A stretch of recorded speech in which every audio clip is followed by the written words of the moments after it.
self-help industry, right? How can you be happy? What are the 5 steps you can follow to be a millionaire?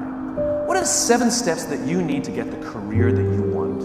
You know? Me, me, me, me, me, me, me, me, me. What about helping the guy next to you? What are the 5 steps that you can do to help the person next to you lose some weight?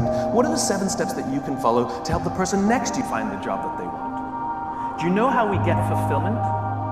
You can be happy because you did things at work. You can be proud because you did things at work. You can be excited because you had a big success at work. But you know how you feel fulfilled at work? When you do something for someone else. It's the only way we get that feeling. It's the only way we get that feeling. You know why the statistics say that over 90% of people don't feel fulfilled by the work they do?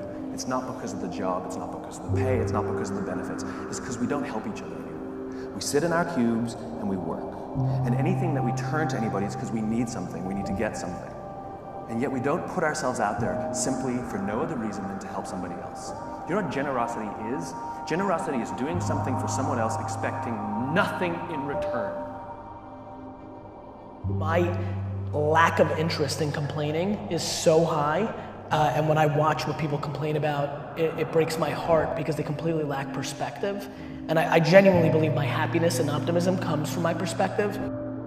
Even in political unrest times like right now, a lot of people are very bent out of shape, but the reality is that it's just never been better to be a human being. That's just the truth, that's just data, that's reality.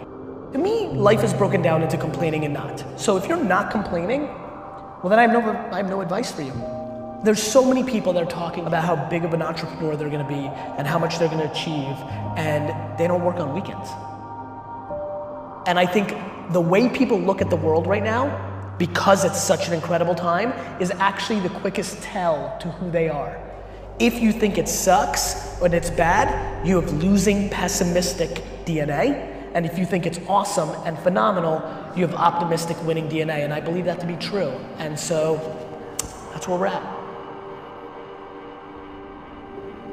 You know, it's like I couldn't imagine not getting up at 3 o'clock in the morning. And so it's easy when you have a why, a purpose. I'm doing it for this, I'm doing it for that. It's easy to get up and get going. But for me, it's like you got to find that why. You've got a guy whose wife, they've been married 50 years and, you know, and she died, and this guy dies 2 weeks later.